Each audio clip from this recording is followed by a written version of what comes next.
Hi guys, सत श्री अकाल। Welcome back to my channel. आपका बहुत बहुत स्वागत है मेरे चैनल पे। सुबह का टाइम है और जस्ट फ्रेशन अप हुई हूँ, अपना थोड़ा सा वॉक इन किया है और उसके बाद आ गई हूँ यहाँ पे। तकरीबन 6 साढ़े 6 के आसपास का टाइम होगा और सबसे पहले इन्हें देखा कि भाई ये ठीक ठाक हैं, स्वस्थ हैं और इनको खाना दिया। इनको खाना देने के बाद मेरा दिन शुरू होता है और मैंने पहले एक क्विक सा शावर लिया ताकि थोड़ा रिफ़्रेश सा फ़ील हो। मुझे ना आजकल गर्मी बहुत ज़्यादा लग रही है। इतनी गर्मी मुझे गर्मियों नहीं लगी जितनी इन दिनों लग रही है। आई डोंट नो, बॉडी में हीट प्रोड्यूस इतना ज़्यादा हो रहा है, पैरों में से सेक, सिर में से सेक।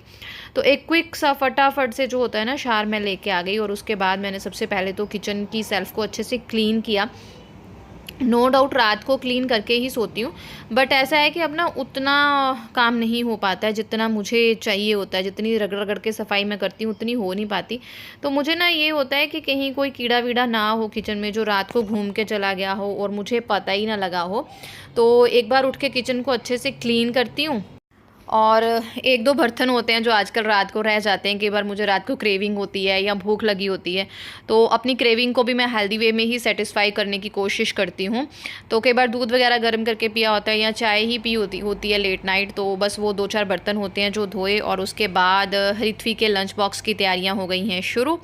सबसे पहले यहाँ पे मैंने उसका जो है फ्रूट कट करके पैक किया। आजकल वो ग्रीन एप्पल बहुत खा रही है और उसी के साथ मैंने अपनी चाय चढ़ा दी, क्योंकि मुझे उठे हुए 1 सवा 1 घंटा हो जाता है, तो इस टाइम तक मुझे भूख बहुत लग रही होती है।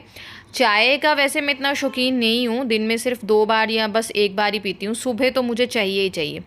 सुबह की कड़क चाय मुझे मिलेगी, उसी से मेरी आंखें खुलेंगी, अच्छे से मैं रिफ़्रेश होंगी। आंखें इन द सेंस मतलब एकदम से रिफ़्रेशिंग सा फ़ील होता है ना कि अब मैं काम कर सकती हूँ, वो होता है। तो यहाँ पे बहल साहब भी आ गए थे। ही सेड के मैं भी आपकी हेल्प करवाता हूँ। आजकल जितना उनसे हो पाता है वो उससे भी ज़्यादा मेरे लिए करते हैं। तो बस वो आलू वगैरह मुझे छील के दे रहे थे ऋत्वी के लिए।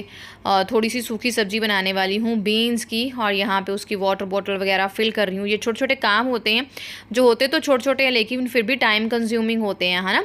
तो फटाफट से जो है वो बीन्स की सब्ज़ी बना रही हूँ। यहाँ पर मैं ग्रीन बीन्स की रात को ही कट करके रख ली थी, बस बाकी तो आलू प्याज जो है वो सुबह उस टाइम पे कट किए। बहुत सिंपल सी सब्ज़ी बनाऊंगी, कच्ची घनी के सरसों के तेल में हींग और ज़ीरा का छोंक दूंगी और उसके बाद प्याज टमाटर डाल के आलू और बीन्स डाल दूंगी और नमक डाल के पकाऊंगी। आपको पता ही है मेरा रेसिपीज़ ऐसी ही होती हैं। सूखी सब्ज़ी मैं ऐसे ही बनाती हूँ, नमक डाल के पकाऊंगी। जब वो 80% तक कुक हो जाती है उसके बाद ही मैं उसमें हल्दी डालती हूँ। मसाला वसाला कुछ नहीं जाएगा। ग्रीन मिर्च जो है वो मैंने हरे वाली कट करके डाल दी थी बस। और ये अब आराम से पक जाएगी और उसी बीच में बैठ के जो है आराम से चाय वाय पी लूँगी। और यहाँ पे मैं छील रही हूँ अपने बादाम वगैरह, ड्राई फ्रूट्स रेडी करूँगी। मतलब प्रेगनेंसी में ना एक चीज़ मैंने जो शुरू से फॉलो की है वो यही है कि जो खाली पेट मेरे अंदर खाना जाएगा ना, सबसे पहले वो भीगे हुए बादाम और किशमिश ही जाएगी या मुनक्का जाएगा। बस ये मैंने बहुत फॉलो किया है। हाँ, मैंने फ्रूट्स वगैरह कम खाए हैं, अब तो चलो फिर भी खाने लग गई हूँ। एक आध जूस ले लेती हूँ, छोड़ देती हूँ, ले लेती हूँ, क्योंकि मुझे जूस एसिडिक लगता है। लेकिन मैंने ड्राई फ्रूट्स को बिल्कुल नहीं छोड़ा। एज सच मैंने कोई हाई फाई डाइट नहीं ली है प्रेगनेंसी में, लेकिन मैंने ड्राई फ्रूट्स को बिल्कुल नहीं छोड़ा, ये ज़रूर ली हैं। चाय वाय पी, उसके बाद फटाफट से ऋत्वी के लिए यहाँ पे मैं लग गई चपातियाँ लगाने। एक दो थोड़ी सी एक्स्ट्रा लगा लूँगी क्योंकि मुझे साथ में भी लेके जानी है। मैंने जाना है आज अपने चेकअप के लिए, क्योंकि पीछे मेरे आपके साथ मैंने शेयर किया था मेरे शुगर वगैरह के टेस्ट हुए थे और कुछ और भी दिक्कतें थी, उनके ब्लड टेस्ट हुए थे, तो वो कंटिन्यूज़ हुए हैं। उनके बाद वो रिपोर्ट जो है वो मैम को दिखा तो दी थी, मैम ने मेडिसिन भी लिखा दी, लेकिन ma'am want to sure she said कि अगर आप आ सकते हो तो प्लीज़ एक बार विज़िट कीजिए। वो चेक करना चाहती हैं कि सब कुछ ठीक है। She is an aged lady, वो एज्ड हैं, नियर अबाउट 60 से ऊपर होंगी।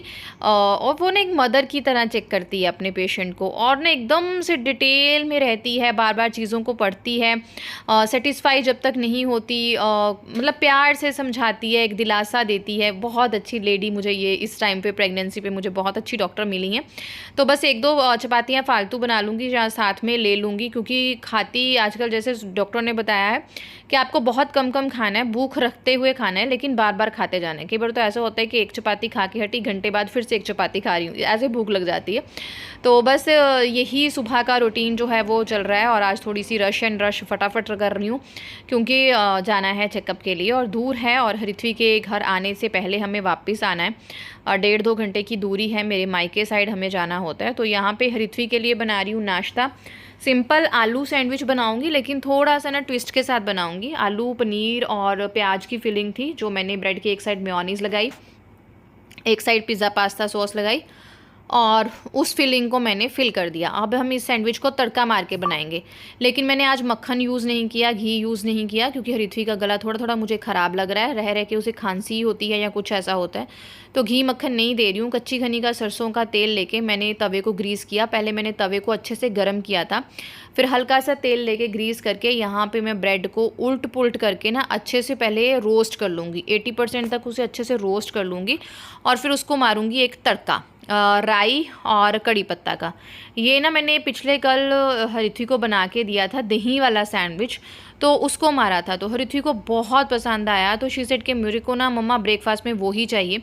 तो उसके बाद मैंने तवे पे उसी पे थोड़ी सी राई फैलाई, 2-4 कड़ी पत्ते डाले, कड़ी के पत्ते, थोड़ा सा तेल डाल के उनको अच्छे से रोस्ट किया। और जो मैंने ब्रेड सैंडविच रोस्ट करके रखा था उसको उल्ट पुल्ट करके कर लूँगी। इससे फ़ायदा क्या होगा कि ना जो हमने पहले ब्रेड को रोस्ट कर लिया अब वो तेल को अपने अंदर एब्जॉर्व नहीं करेगा, एक कड़कपन भी आ जाएगा। अगर हम डायरेक्ट ठंडा ब्रेड रख देते तो ब्रेड जो है वो सारा तेल जो है अपने अंदर पी लेता। तो दही सैंडविच इस तरह से बनाएंगे तो वो तो बहुत ही यम्मी बनते हैं, लेकिन हृथ्वी को गला शिकायत थी ख़राब सा तो मैं उसको नहीं दे रही थी। और यहाँ पे पैक हो रहे हैं बिस्किट्स, उसके लंच बॉक्स के साथ जो स्वीट जाती है, आज उसको बिस्किट लेके जाने हैं। ये 5-6 फ्रेंड्स का इनका ग्रुप है जो आपस में डिसाइड करते हैं कि कल ये स्वीट में क्या लेके आएंगे, फिर एक दूसरे के साथ शेयर करते हैं। तो उसने बंदे गिने पहले कि हम हाफ हाफ खाएंगे, उस हिसाब से बंदे गिन रही थी, फिर बिस्किट रख रही थी। और मुझे बहुत अच्छा लग रहा था कि बड़ी हो रही है, बच्चों के साथ घुल मिल रही है, तो कैसे एक दूसरे के साथ चीज़ें शेयर करते हैं, है ना। तो यहाँ पे उसका सिंपल सा लंच बॉक्स आज पैक हुआ है, 2 चपातियाँ सूखी और उसके साथ बीन्स की सब्ज़ी जो उसे बहुत ज़्यादा पसंद है। अगर वो घर पे होती ना तो दही और लस्सी के साथ खाती, लेकिन उसका गला ख़राब है तो नो ऑप्शन, मैं देने ही नहीं वाली हूँ। और ये हो गया उसका लंच बॉक्स पैक, साथ में कुछ टिश्यूज़ रख दिए हैं अगर कोई चीज़ गिर जाए तो उसे साफ़ करने के लिए। और ये लंच बॉक्स बैग जिसके साथ उसने फिर से अपना एक स्पाइडरमैन जो है वो लटका लिया है। और इस टाइम तक हृथ्वी चली गई थी, उसके पापा उसे छोड़ने जा चुके थे और मैं बाहर निकली थी। बाहर हल्की हल्की बारिश हो रही थी, बहुत अच्छा मौसम हो रहा था और मुझे लगा कि हाँ आज ना मतलब अच्छा लगेगा, अपनी ड्रीम कार में विज़िट करूँगी। होता है क्या है, वैसे मैं घर से बाहर नहीं निकलती हूँ, सिर्फ उसी दिन निकलती हूँ जब हम जाएंगे डॉक्टर विज़िट के लिए। या मैंने बीच में ना 1-2 पिक्चर्स देखी हैं, गदर पिक्चर देखी थी, तो मेरे लिए डॉक्टर विज़िट मतलब आउटिंग, तो मैं बहुत खुश होती हूँ। तो यहाँ पे मैंने ग्रीन वाला कुर्ता डाली है जो मैंने मीशो से मंगवाया था। मैंने ना प्रेगनेंसी में बहुत कम शॉपिंग की है, अगर कुछ शॉपिंग की है तो बस वो night wears like T shirts and all, कुर्ते वगैरह नहीं किए हैं। तो ये वाला एक कुर्ता किया था जो मुझे बहुत अच्छा लगा और बहुत ही अच्छा आ भी रहा है, बहुत ही सुंदर है, ये कंफर्टेबल है। और यहाँ बैठ गई मैं चेकआउट करने कुछ चीज़ें, जैसे ये वाला बैग जो है ना वो मेरा, आप डॉक्टर बैग या मेडिकल बैग ऐसा कुछ भी बोल सकते हो, क्योंकि हर चीज़ मैं इसी में रखती हूँ। पिछले दिनों बहुत ज़्यादा ब्लड टेस्ट हुए, 1 दिन छोड़ के, 2 दिन छोड़ के, खाली पेट, है ना। तो वो मैं रिपोर्ट्स इसी में ऐसे ही थ्रो की जा रही थी। तो आज मैंने सोचा सारी रिपोर्ट्स को सब कुछ मैनेज कर लेती हूँ, क्योंकि मुझे चीज़ें मैनेज करके रखना ही पसंद है। बट पिछले दिनों तबीयत बहुत ढीली थी, घर के काम हो रहे थे, बस वही बहुत था, तो फिर बस घर के काम करके लेट जाती थी, तो ये सारी चीज़ों की तरफ ध्यान नहीं दिया। तो अभी मैं बैग सेट कर रही थी और सारे बैल साहब को बोला कि प्लीज़ मुझे स्टेपलर दो, मुझे ये सारी रिपोर्ट्स स्टेपल करके अच्छे से लगानी है, ताकि डॉक्टर के पास जाके कुछ होच पोच ना हो। जब भी यार डॉक्टर विजिट होती है ना, कुछ ना कुछ नई दिक्कत आ जाती है। इस बार नई दिक्कत आ गई मुझे ना, पेल्विक एरिया में बहुत पेन है, नीचे की तरफ इतनी पेन है कि आई कैन टेल यू कि उठना बैठना घूमना फिरना मेरे लिए कितना मतलब औखा था। तो जब डॉक्टर ने चेक किया तो फिर उसने बता दिया कि आपका बेबी टाइम से पहले ही बहुत ज़्यादा नीचे आ चुका है। उसका रीज़न ये है कि मैं काम में ज़्यादा लगी रहती हूँ, यही सबसे बड़ी दिक्कत है हमारी, स्टेयर्स इस तरह से।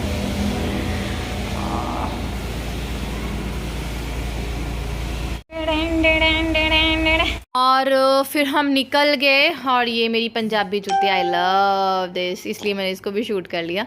हमारे एरिया में ना बारिश हो रही थी, बहुत अच्छा मौसम था और आज बहुत अच्छा लगा। हस्बैंड एंड वाइफ अकेले, एक होता है ना ड्राइव पे, वो वाली फीलिंग मुझे आ रही थी। और यहाँ पे मैं कभी चश्मे लगा के देख रही थी, कभी उतार के, क्योंकि मैंने आज हेयर वॉश किए थे। होता है ना लड़कियों को जब हेयर वॉश करते हैं तो बार बार हाथ सिर में जा रहा होता है। मेरे बाल वैसे भी बहुत सिल्की से हो जाते हैं, इस प्रेगनेंसी में हो गए हैं, तो बहुत मज़ा आ रहा था। और ये इलाका जो है वो मेरे मायके साइड है। 1-1.5 घंटा हम ट्रैवल करके जब पहुँचे, यहाँ पे बादल थे लेकिन धूप बहुत थी। हेलो जी, सत श्री अकाल गाइस। मैंने सोचा था सुबह थोड़ी सी बात करूँगी, बट सुबह ऐसा होता है ना, कहीं जाना हो ऐसे होच पोच होती है। तो अभी मेरा चेकअप वगैरह हो गया है, बहुत जल्दी हो गया। मैम बहुत ही अच्छे हैं, बहुत अच्छे से फेवर कर देते हैं। मैंने उनको बोला कि बेटी घर छोड़ के आ रहे हैं, मुझे जल्दी से वापस जाना है। तो शी सेड नो इशू, तो उन्होंने फटाफट से नंबर लगा दिया, फटाफट से सब हो गया। चीज़ें जितनी बार भी चेकअप के लिए जाओ ना कुछ नया हो जाता है। कभी ब्लड में रिपोर्ट में गड़बड़ आ जाती है, कभी कुछ हो जाता है, कभी कुछ हो जाता है। वैसे तो चलो ठीक ही है, लेकिन बेबी की पोजीशन जो है वो टाइम से पहले बहुत नीचे की तरफ है, ये थोड़ी सी दिक्कत है। उस वजह से मुझे ना पेन वेन होता रहता है बहुत। तो मैंने जब मैम ने हाथ लगा के मतलब उनको, तो चलो, तो उन्होंने बोला कि टाइम से पहले ही वो बहुत नीचे है, क्योंकि मेरा वर्कलोड वैसा है, काम धंधा वैसा है, कई बार नीचे से चीज़ें उठानी, बैठना लाइक हो जाता है। और मे बी और क्योंकि डीएनसी हुआ था अबॉर्शन, तो उसकी वजह से भी ये रीज़न्स हो सकते हैं। तो बस अब थोड़ी सी वो प्रिकॉशन रखनी पड़ेगी, क्योंकि बहुत ज़्यादा टाइम तो नहीं है, ले दे के 2 महीने रहते हैं। तो भगवान जी ने यहाँ तक इतनी कृपा की है, सब अच्छे से हुआ है, तो आई होप आगे भी अच्छे से ही होगा। ये है, इसलिए मैं किसी भी चीज़ की ना अब टेंशन नहीं लेती, दिमाग पे उसको हावी नहीं होने देती। बाकी तो बात ये है कि मेरा कुछ ऐसा है कि कर्मों पे मैं ज़्यादा फोकस करती हूँ, जैसे कर्म होंगे वैसे ही आगे आएगा। और दूसरा ये कि जो होना है वो तो होना ही है, तो फिर स्ट्रेस नहीं लेना है ना। तो अभी यहाँ पे गाड़ी रोक के बहल साहब को कुछ काम था, मिनी सेक्रेटरीट, वो वहाँ पे गए हैं। मैंने बोला भाई मेरे को एसी वैसी लगा दो, क्योंकि मेरे को गर्मी नहीं बर्दाश्त होती, बिल्कुल भी गर्मी बर्दाश्त नहीं होती है। तो मैं बैठी हूँ और देखते हैं, थोड़ा टाइम है तो मैं सोच रही हूँ मायके विज़िट कर लूँ, टाइम है इसलिए मैं सोच रही हूँ, देखते हैं। क्योंकि मैंने इनको बोला था, ये बोल रहे थे कि चलते हैं, बट मुझे था थकावट ना हो जाए, तक मैंने कहा नहीं सीधे घर ही चलेंगे। तो अब दिल कर रहा है, पास आई हूँ तो मम्मी पापा से मिल लेती हूँ, तो आ जाऊँगी। और फिर घर वापस आए, थोड़ी देर रेस्ट की, चाय वाय पी, घर के कामों में लग गई, और उसके बाद बैठ गई ऋत्वी को पढ़ाने, क्योंकि उसके फर्स्ट सेमेस्टर के फाइनल एग्ज़ाम चल रहे हैं। और उसके बाद ये बाप बेटी दोनों चले गए मार्केट, और मैं उठ के लग गई, थोड़े से कपड़े आयरन वायरन करने थे उनमें। मिलती हूँ नेक्स्ट व्लॉग में, तब तक के लिए अपना ध्यान रखें, खुश रहें, सत श्री अकाल।